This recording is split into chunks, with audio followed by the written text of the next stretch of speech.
You're listening to a podcast from The Word. So a funny thing happened this week. BBC posted a link on Twitter to an old bit of footage of Jim Steinman, who sadly died this week.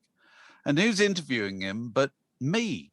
And I have no memory of it whatsoever. I saw it and you looked impossibly youthful. I did. I mean, how old were you? 30? No. 30. I think I was 30. You really look so young. But can you not? I've got some, there are times, I see clips occasionally, I can't remember doing them at all. So you can't remember talking to him? I can't really. No.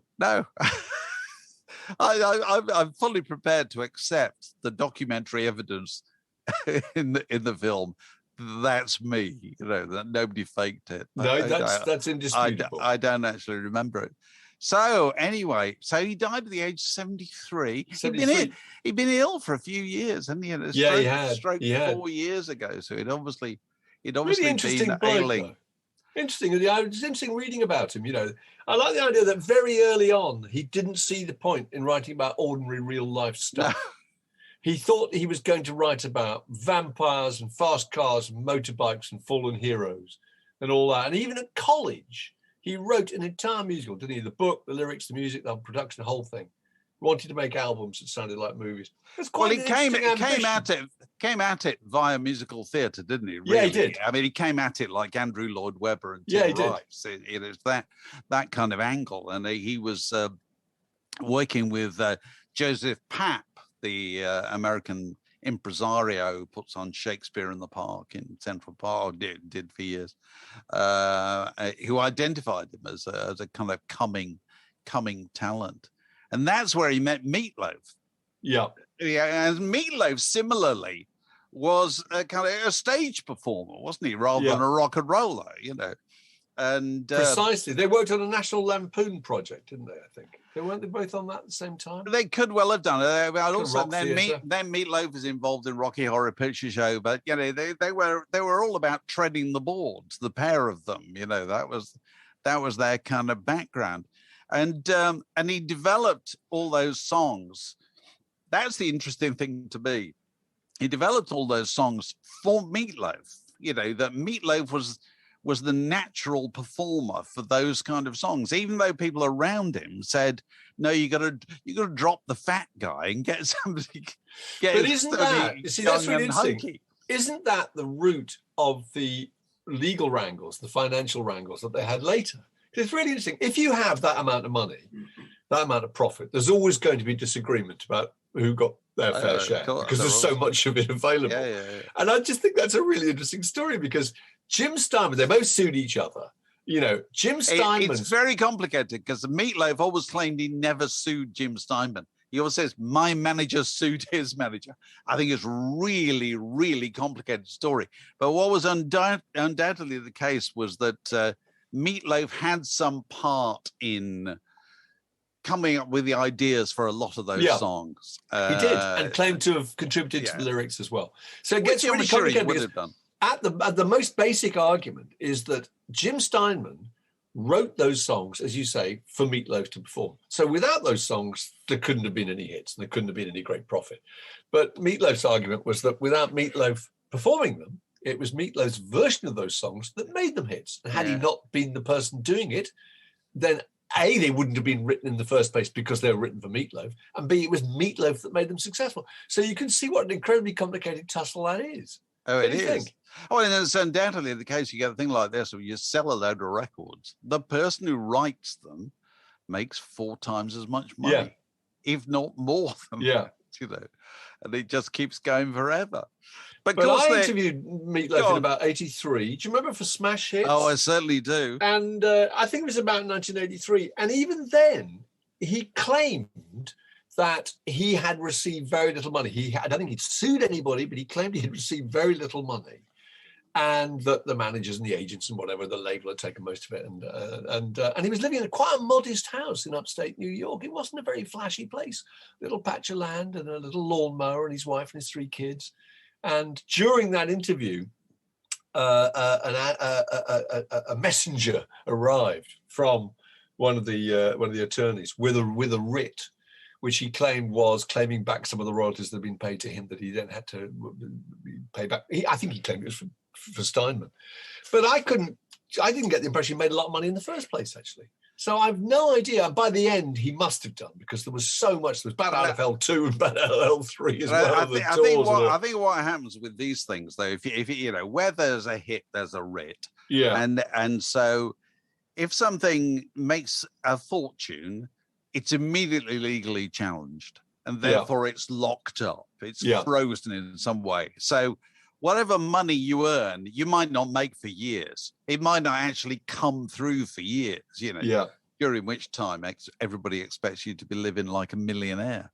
So it was obviously a very fraught story, although it didn't stop them getting back together, did it, for many years later for Bat Out of Hell 2? They did. No, they did. And then Bat Out of Hell 3, I think. Yeah. And then there was the musical, which was, was launched in the UK and did quite well, I think. And was supposed to be launched in the United States, but then I think COVID intervened, and whether it will in the fullness of time happen, I don't know. I tell you what's interesting to me, little detail, that they shopped around Bat Out of Hell to every record company, and nobody wanted to know. Nobody wanted to know, apart from Cleveland International. Cleveland International, who were a small record company that happened to have a deal with CBS for distribution, and they were best known for polka music, which is just absolutely. And when I always think about polka music, I always think of John Candy. That there's some film where John Candy was it in Planes, Trains, and Automobiles, I think, where they end up in the back of a van with a load of polka musicians. Yeah, it's always got a reputation as being the corniest form of music, but there is a market for it in the middle of the United States for polka music, for people who trace their origins back to the Czechoslovakia or whatever. But it was Cleveland International who signed him, and did very, very well out of him. And of course, our late colleague, Mike Appleton, who was one of the people responsible for making it happen. Oh, he was, because that was one of those rare moments when the whistle test kind of made it, didn't it? Absolutely. He was the guy who said, I want to, he saw this video of, what's the name of the woman he sings with? I can't remember. Oh, I can't remember her name. I can't remember. Yeah, but he saw it and he showed it on whistle test. And all I remember, it was there were so many calls saying this is fantastic. They showed it the next week, and then I think he came over and did an interview, and it just took off. Well, he did. I think it took off in the UK before it. It did. It went back to the United States. It did. So, but Steinman, I was reading some things about Steinman. He obviously just was eaten up by this idea that he'd been so unsuccessful for ages. He just wanted to remind people that he'd made it and that he'd succeeded. And there's a bit where he goes for an interview with somebody in 1996 in a French restaurant, and he ordered everything on the menu. He said, I'm going to taste everything. And he ordered every single thing on the menu, paid a bill of $800, which is something you can do if you're absurdly wealthy. Yeah. So very odd guy, and lived, I think, in the rest of his life, lived on his own in some big high security house, and just quite happy with his own company, but obviously quite eccentric and bonkers, Yeah. But I tell you the thing, it made me think of slightly, actually, at a tangent, was the Bay City Roller story. Oh. Because last week, very sad, Les McCann died. And, the Rollers is another story about an enormous profit that somehow just disappears. And that the people who expect to get some of it and probably deserve to get a fair amount of it don't. They were put together, weren't they, by Tam Payton, son of a potato merchant, where it was. And they had they had huge hits, the Rollers. They had top 10 hits in this country. They had hits all over the world. The amount of money it must have generated. Phil Coulter and Bill Martin, I think, wrote most of the songs. One of their hits was written by two members of the band, but otherwise, a huge amount of money. And in 1979, they were pretty much penniless. They sued for their royalties. They had to give up because they couldn't afford the case. They ran out of money to pay their lawyers, and each of them settled for £30,000. Les had moved his parents out of their council house and into a house, and then had to move them back into the council house again. Heartbreaking. Absolutely heartbreaking stuff. So, is it possible that they could have genuinely earned that little? They just got a very bad deal. If you don't write the songs and all you're getting is the PRS. If you don't go, I suppose it's possible that you don't make very much, but it does seem incredible. Well, and also, I think in those days, bands made far less than they would make now, because live, being paid for live wouldn't be anything like as lucrative, lucrative as it is now. Yeah. And it's possible that every single expense they incurred got deducted from what they earned. Yeah. That's one of the things that tends to happen, as we discussed in the past, the small faces, people can live large while working like hell, not realizing that living large is costing them a lot of money. Yeah. And but who knows? I know. I was thinking about that as the comparison with the humble pie and the small face. I was thinking about other bands that have been monstrously ripped off. But also I felt quite fondly about the Rollers. There was the Guardian writer Caroline Sullivan wrote a book about being obsessed with the Rollers. She's actually very, very good. There's a lovely bit in it. Yeah, and it's one of the first, because they were the biggest fan mania sensation since the Beatles, which we would forget, don't we? Mm-hmm. There hadn't been anything like it. And she wrote this book called Bye Bye Baby, My Tragic Love Affair with the Bay City Rollers. And she was quite old when she got interested. She was 17 when she got interested. She never wore the tartan, but she said, I can remember there's a bit in the book which I read about what the feeling was like when there were so many of you running down the streets that you stopped the traffic, that you closed streets and the police couldn't control you, and how incredibly thrilling that was. That was quite interesting, really. I've always felt the core of teenage girls' hysteria is nothing to do with the group at all. It's just to do with feeling the power. I think it is. It's absolutely just to do with let's fill this room with noise. Let's stop the traffic. Let's stop the traffic. It doesn't matter whether it's Bay City Rollers, the Beatles, or whoever. Yeah. It gives you some kind of power and control. Absolutely. Really thrilling. Very exciting. The Word Podcast. Prime cuts of popular culture served fresh each week. So 45 years ago this week, the Ramones' first album, 45 years ago. What a photo on the front too, isn't it? It's an absolutely picture. Brilliant image. Which they paid $125 for that. Really? That was money well spent, wasn't it? Really? Is that the basis of their logo? Actually, weren't we talking the other day about the fact that you can now get a Ramones T-shirt from Marks and Spencer's. Marks and Spencer. We were trying to work out whether Marks and Spencer had paid anything for the right to do that. No, but they just the Ramones logo. It's like the Rolling Stones logo. It's probably the most valuable asset of the group. And so it's just a thing you keep publishing, isn't it? And you make money out of it whichever way you can. Anyway, the thing that struck me about this, 45 years ago, and I remember I was working in a record shop when this came out, import copies. Oh, there they are. We looked at the cover, we'd heard of them. We looked at the cover, we thought the cover, that's funny in itself, isn't it? Funny. That's kind of four guys. And they're all wearing leather jackets, and look, his T-shirt's too short. And they're in uniform. They've all got sneakers. They're completely in uniform. They're called the Ramones. That's kind of funny as well. They've got the same name. And then we played it. And I remember everybody laughed. Now, I don't mean that they laughed derisively or anything like that. You played at the shop and there were a load of customers in the shop. It was an average afternoon. And people just looked up. And because first track starts 1, 2, 3, 4. Here it goes like that. And then it stopped. What seemed in a way that seemed extremely abrupt. And then there was a bit of silence. Then you heard 1, 2, 3, 4, and off it went again. And it's 5 songs under 2 minutes long. Am I right? No, they're slightly longer. I was just looking. They're 2:12, 2:30. 5 of them are under 2 minutes. Judy's Punk 1:30, Chainsaw 1:55. Yeah, quite a few are under 1:30. A song that's 1:30 long. It's amazing. 1976 is incredible. But people thought it was funny. They were. The idea of it was funny. It was like a piece of conceptual art. Yeah, and it really struck me as quite significant. This because not far off, round about the same time. There was another record which proved to be highly influential, similarly influential, which was similarly regarded as a bit of a novelty comedy record, and that was Kraftwerk's Autobahn.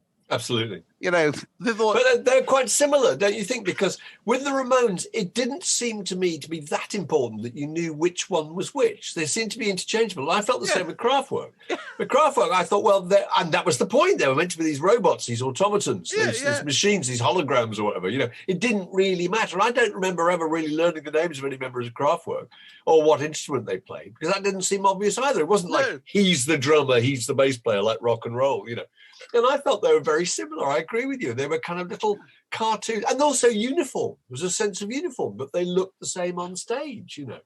And with Autobahn, it was, you know, the single was out there, and then people said, do you know what? They've made an album.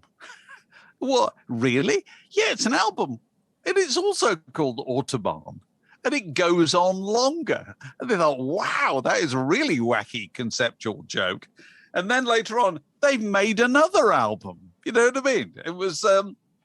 It was coming at you in a totally different way. Yeah, completely. And that's probably what made it so revolutionary. Anyway, I remember finding it hard to process that they didn't have a rhythm section actually at the time, which makes me sound really, really old-fashioned, which I guess I am. But I think a lot of people thought, well, hang on, what? Because you're used to orientating. No, you had to orientate yourself around the way groups looked, and he does that and she does that, and you know, and I felt a bit lost.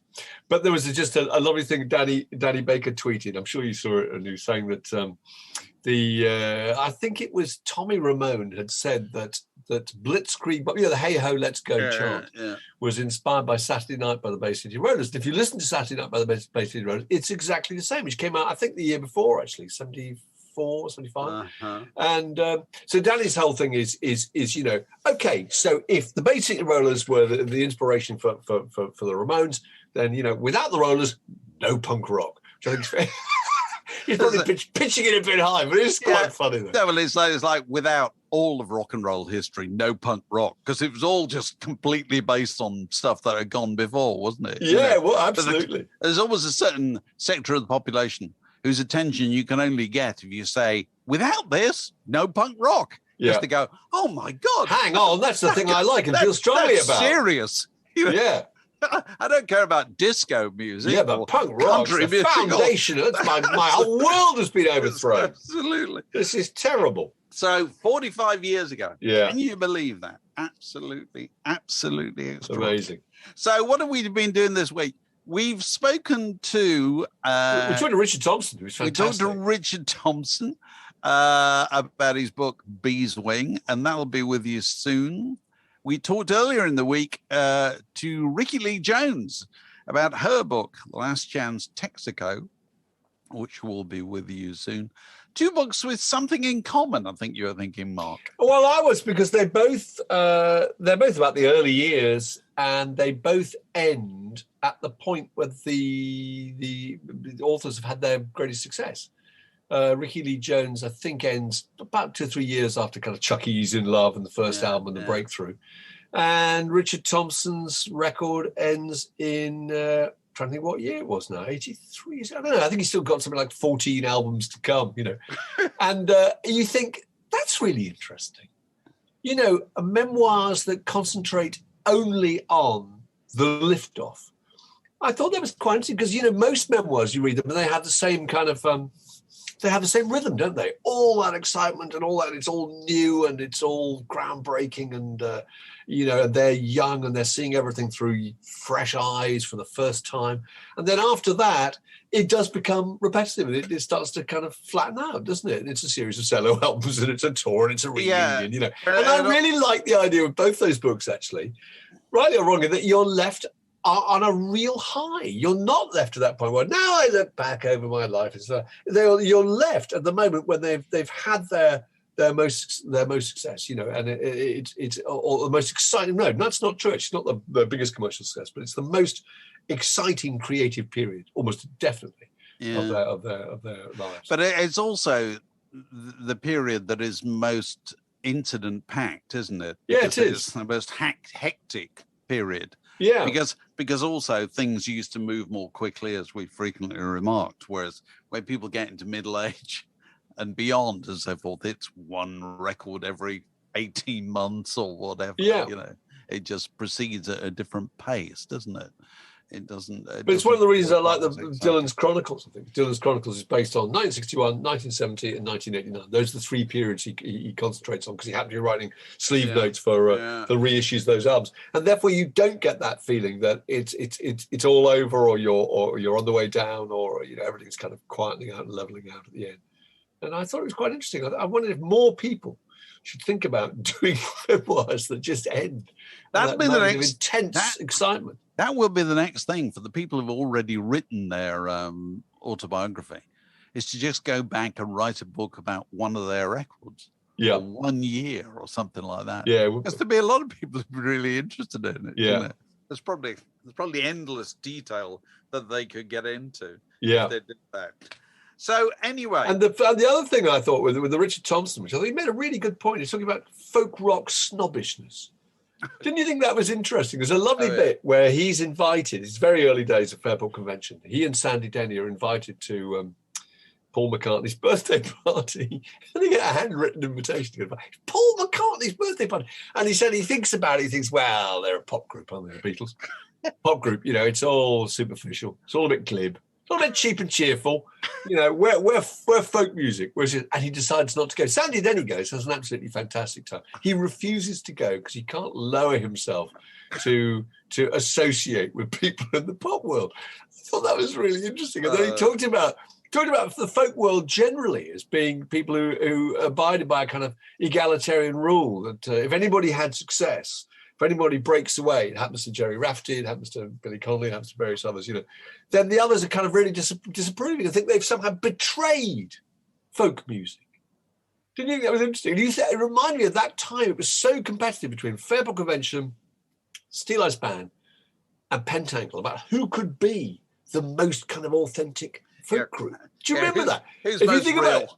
Who's the most real? They were all trying to go back and find the earliest songs. I think Hunting's song Pentangle did, I think, was something like 16th or 17th century, and then Fairport had set up this whole thing about it being a kind of an academic exercise in preserving British and English roots music, and Steel Eyes Band, were the ones with the most complicated medieval harmonies and time signatures, and Pentangle went to the point where they didn't even use electric instruments.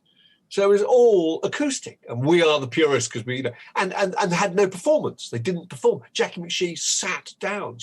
Her vocal was just another instrument. It wasn't part of some projection. I mean, all that's quite interesting, really.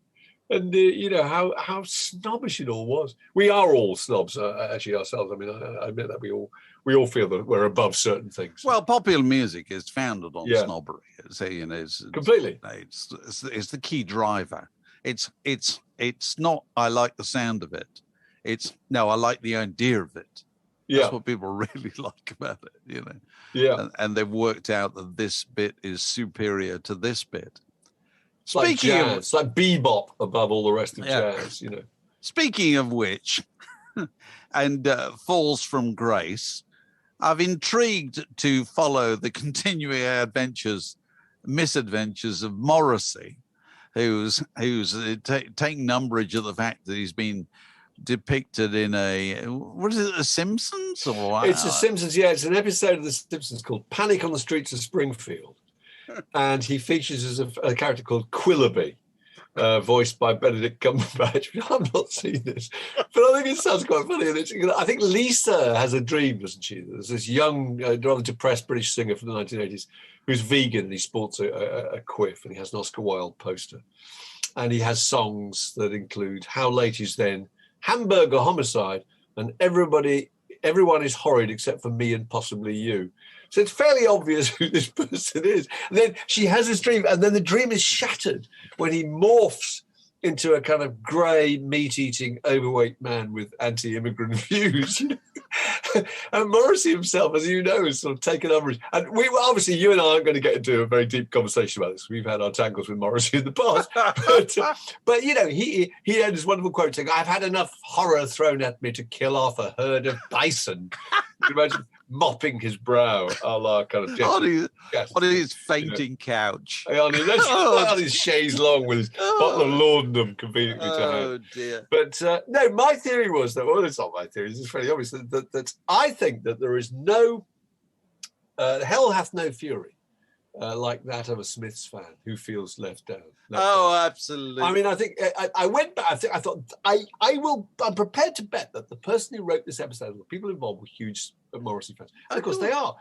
This episode was written by a guy called Tim Long, an American guy. He saw the Queen is Dead tour, and he said it changed his life. Although he says, though, the character's not just Morrissey, it's also Robert Smith of The Cure, and it's Ian Curtis. Like that. That's not the point. This is a guy who feels mortally let down.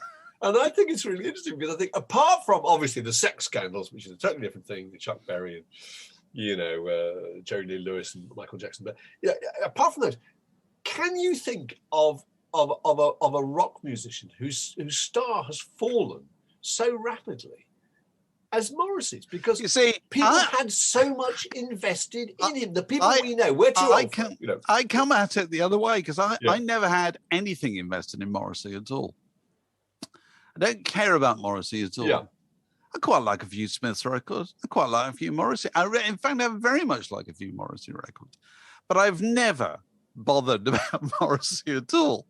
But I've worked with loads of people who are obsessed with Morrissey. But that's it. We're too more old, obsessed with Morrissey than you or I were ever obsessed with the Beatles. Completely. Or Bob because Dylan. the thing about Morrissey was utterly obsessed with they totally changed their view of the world. And changed therefore, the way they thought they about are everything. umbilically connected to Morrissey. Yeah. So everything that goes on in Morrissey's world bothers them like crazy. Yeah. And, and there's a part of me that is kind of mischievous admiration of the way that Morrissey has carried on, like he doesn't care about this at all, that we admire traditionally in rock and roll. People venerate the rebel, the person who doesn't care what the rest of the herd wants, who goes their own way. Yeah. But boy, people don't like it when somebody really doesn't like the way that doesn't act the way the rest of the herd acts and goes his own way. And he's deliberately done this in the last 10 years. He's obviously said, I don't care if this affects my popularity. This is the way I am. These are the things I think. Does he not care? Because there are all these kind of, there are these sort of wounded, kind of bleating comments. Like here, I mean, he has contacted the world via his manager to say that he's extremely displeased about the way that he's portrayed in this thing. He has never been that overweight. He's never been this, that, and the other, And if he didn't care, he wouldn't have had any response at all. But I take your point. I mean, I kind of. I'm slightly admiring of the way he just kind of carries on with doing precisely what is not expected of him. Yeah. Whether you approve of it or not. But it is interesting. And I can't think of anybody who was more kind of revered, really. As you say, now, I was too old. When the Smiths came along, I was, I don't know how old I was, 28 or something. So I was just, you've got to be 15 to be really in kind of the white heat of these things. But the effect that it had on people, his whole way of looking at the world, his attitudes, the supercharged poetry of his songs, the vegetarian campaigning, everything, the political issues. It had an incredible effect. So it's like a divorce. I think these people feel that they were absolutely wedded to him, and now they can't deal with it anymore. Yeah, there are various musicians who just became kind of whipping posts, Sting and Phil Collins, people were just duffed up by the press the whole time, but not to this extent because nobody held them in that kind of reverence in the first place, really. And I just can't think. Do you remember he was Saint Stephen at the NME? They had pictures of him on the cover. He's referred to as Saint Stephen. I can't think of an equivalent, really. It's a long way to fall. Well, he's he's made his own bed. And he appears happy to lie in it. So, who are we to argue? Yeah. This is a junction in the word podcast. It separates that bit from this next bit. So any other business, Alex? We got an event, haven't we? We have got an event on July the 17th. It's been, I think, the previous last live event where we were there in person in the same space was March 8th? March last year. March 8th last year. And we're delighted to announce that on July the 17th this year, we'll be bringing you not a word in your ear, not a word in your attic, but a word in your park. or a word in the park. And the park in question is Holland Park in West London. And we're very delighted to say that through the kind offices of Opera Holland Park and James Clutton, we're able to use their covered auditorium, which they set up every year in front of Holland House in Holland Park. And that'll be on a Saturday afternoon on July the 17th between 2 o'clock and 4 o'clock, where we're going to present 2 hours of what we're calling, what Alan Partridge would undoubtedly call top rock chat, wouldn't he? I suppose he would, wouldn't he? He would.